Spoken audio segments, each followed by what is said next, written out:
तो ये है ब्लॉग 2 और सभी कुछ मैं बना ली हूँ थोड़ा थोड़ा। ये देखिए पकौड़ी है, नोनिया और पोई के पकौड़ी मैं बनाई हूँ। पूड़ी छान ली हूँ मैदा का, और पुआ छना रहा है, छोटा छोटा पुआ मैं बनाई हूँ।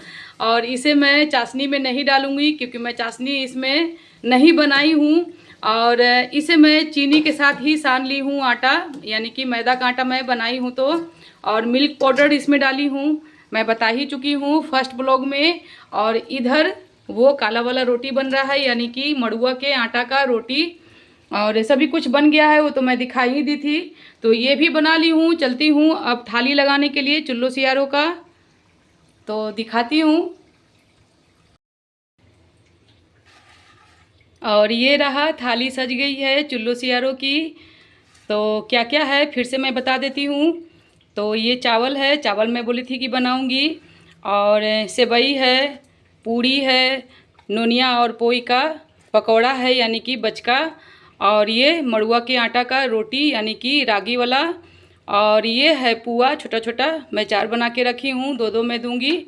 और ये है कंदा और झिंगनी का सब्जी।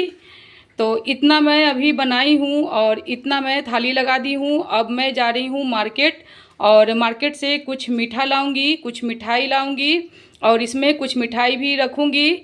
और मिठाई लाना है मार्केट से जाके। और मैं रात में थोड़ा सा सोच रही हूँ पी लूँ नारियल पानी, यानी कि डाब वाला पानी, नारियल पानी नहीं डाब वाला पानी मैं पी लूँगी। तो हो सकता है अगले दिन दम फ्रेश रहूँ। तो फ्रेंड्स, और क्या मन सरगही में ऐसा पिए या खाएं कि अगला दिन सुबह प्यास ना लगे। अगला दिन मतलब पूरा दिन फास्टिंग रहना है और बिना पानी पिए। तो ये जितिया है, यानी कि तीज से भी बहुत ही महापर्व है, छठ की तरह ये मनाया जाता है। और इसे महापर्व भी कह सकते हैं छठ की तरह। और ये क्या होता है, इसमें खरजितिया कहा जाता है फ्रेंड्स। जो माताएं अपने हाथ से कुछ भी नहीं तोड़ती हैं उसे खरजितिया कहते हैं। कि जैसे कोई भी बच्चा को अगर दुख मुसीबत हो और वो बच जाता है मुसीबत से, तो उसे यही कहा जाता है कि इसकी माँ खरजितिया की थी, इसीलिए बच गया। तो जितिया के दिन कुछ भी ऐसे मैं जानती हूँ काटा नहीं जाता है। लेकिन हम लोग क्या हैं, गृहिणी हैं, और काम वगैरह तो करना ही पड़ेगा, खाना बनाना ही पड़ेगा। भूखे हों चाहे खाए हुए हों, बनाना तो है ही। तो क्या करूँगी, फिर भी मैं रात में ही कुछ ना कुछ काट के रख दूँगी साग सब्जी, और सुबह बना दूँगी। कोशिश करूँगी काटने का नहीं, लेकिन बनाना तो है खाना, तो सुबह बनाऊँगी। और इसे मैं चलती हूँ रख देने के लिए दूसरे जगह, क्योंकि कहीं जूठा ना हो जाए खाते समय, बाकी का खाना निकाल के खाऊँगी तो इसे मैं साइड में कर देती हूँ थाली, क्योंकि रात में पड़ेगा, यानी कि 12 बजे के बाद पड़ेगा चुल्लो सियारों को। तो ये मेरा पीछे का रूम है, और यहाँ पे मैं साफ़ सफाई कर दी हूँ पोंछ पाछ के, और यहीं पे रख दी हूँ। इसे मैं ढक दूँगी बड़ा बर्तन से। और आप देख सकते हैं कुछ लिखा हुआ है, तो लिखा हुआ इसलिए फ्रेंड्स क्योंकि इसे मैं लक्ष्मण रेखा से घेर दी हूँ, ताकि इसमें चींटी वगैरह ना लगे। अगर मीठा है हो सकता है चींटी लग जाए, इसीलिए मैं इसे घेर दी हूँ लक्ष्मण रेखा से। जैसे सीता जी के लिए लक्ष्मण जी घेरा लगा दिए थे रावण से बचाव के लिए, उसी तरह से मैं घेरा लगा दी हूँ। और इसे मैं अब ढक देती हूँ और जाती हूँ मार्केट मिठाई लाने के लिए। और पारन के दिन क्या बनता है उसका भी ब्लॉग मैं लाऊंगी। तो पारन तो फ़िलहाल अभी है नहीं, आज है नहाई खाई, कल है फास्टिंग, और परसों है यानी कि मंडे को पारन। तो उसका भी ब्लॉग मैं लाऊंगी और दिखाऊंगी कि मैं क्या क्या बनाई हूँ, कैसे बनाई हूँ, सभी कुछ। और मैं बता दूं फ्रेंड्स, पारन सुबह सुबह नहीं है, आप लोग नहीं कीजिएगा सुबह पारन। सुबह 6:30 यानी कि 7 बजे तक, 6:30 पौने 7 आप मान के चलिए, 8वीं ही बीत रहा है, इसीलिए 7 बजे के बाद ही पारन करिएगा हर माताएं बहनें। तो मैं इसलिए बता दी क्योंकि मुझे मालूम है, मैं गई थी पंडित जी के यहाँ, तो बताए थे कि 6:30 बजे तक, पौने 7 बजे तक 8वीं बीत रहा है। तो वो मुझे मोटा मोटी बताए कि 7 बजे के बाद ही पारण कीजिएगा, पहले नहीं कीजिएगा। तो सब माताएं बहनें जिनके यहाँ पूजा होती है, मेरे यहाँ जितिया का पूजा नहीं होता है, तो मैं जितिया का पूजा नहीं करूँगी, लेकिन नॉर्मल जो पूजा होता है वो मैं करूँगी सुबह। और सुबह पूजा वगैरह करके और पारण में जैसे केराव वगैरह से मैं पारण करती हूँ, केराव और शरबत से। तो आप लोग कैसे करते हैं? जैसे करते हैं वैसे कीजिएगा। मैं केराव और शरबत से ही पारण करती हूँ। तो इसे मैं पहले लाती हूँ ढकने के लिए, क्योंकि कहीं ना इसमें कुछ पड़ जाए। सबसे पहले मैं किचन को देख लेती हूँ,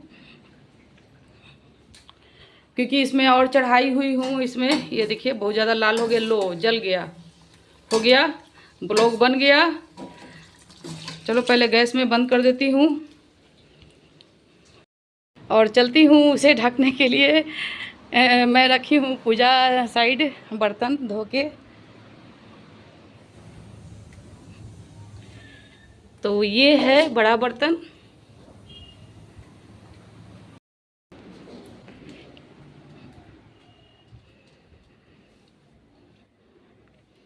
इसी से मैं ढक देती हूँ, पूरा ढक जाएगा। बहुत बड़ा है ये बर्तन।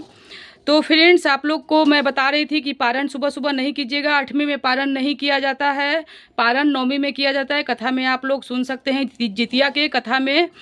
तो 9वीं में पारण कीजिएगा, बहुत ही शुभ है। और सुबह यानी कि 7 बजे के बाद ही पारण कीजिएगा, मैं यही बता रही हूँ आपको भी। और जैसे आप लोग पारण करते हैं जो खा के वही कीजिएगा, क्योंकि जितिया में कुछ भी नया नहीं किया जाता है किसी के देख के। और मैं तो करती हूँ केराव से और शरबत से। आप लोग कैसे करते हैं वैसे कीजिएगा। और ऐसे कमेंट भी बता सकते हैं कि कैसे आप लोग पारण किए हैं, क्या खाते हैं। मैं तो बता दी हूँ। तो मिलती हूँ पारण के दिन यानी कि 3rd व्लॉग में। तब तक के लिए बाय बाय।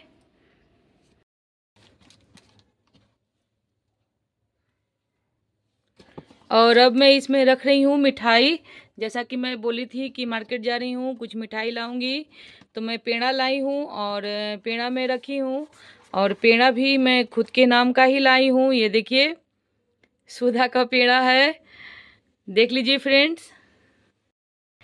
तो अब मैं चलती हूँ चुल्लू सियारू को देने के लिए, क्योंकि 12 बज गया है। 12 बजे के बाद मैं दे देती हूँ, क्योंकि नींद खुलता है या नहीं, इसीलिए मैं ज़्यादा रात को नहीं जगती हूँ। यानी कि कुछ लोग जो हैं माताएं बहनें 3 या 4 बजे तक जगती हैं, वैसा मैं नहीं करती हूँ। मैं 12 बजे के बाद चुल्लू सियारू को दे देती हूँ और कुछ मुँह मीठा कर लेती हूँ, जुठा लेती हूँ। क्योंकि चुल्लू सियारू को देने के बाद सरगही करना ज़रूरी रहता है, एक नेम है। तो मैं क्या की हूँ, चुल्लू सियारों को दे देती हूँ। और मैं क्या करूँगी, ये नारियल पानी मैं पी लूँगी, यानी कि डाब का पानी, डाब मैं लाई हूँ और यही मैं पी लूँगी। एक पेड़ा खा के पी लूँगी और फिर मैं सो जाऊँगी। तो चलती हूँ चुल्लू सियारों को देने के लिए। तो मिलती हूँ वहाँ पे जहाँ पे मैं चुल्लू सियारों को दूँगी।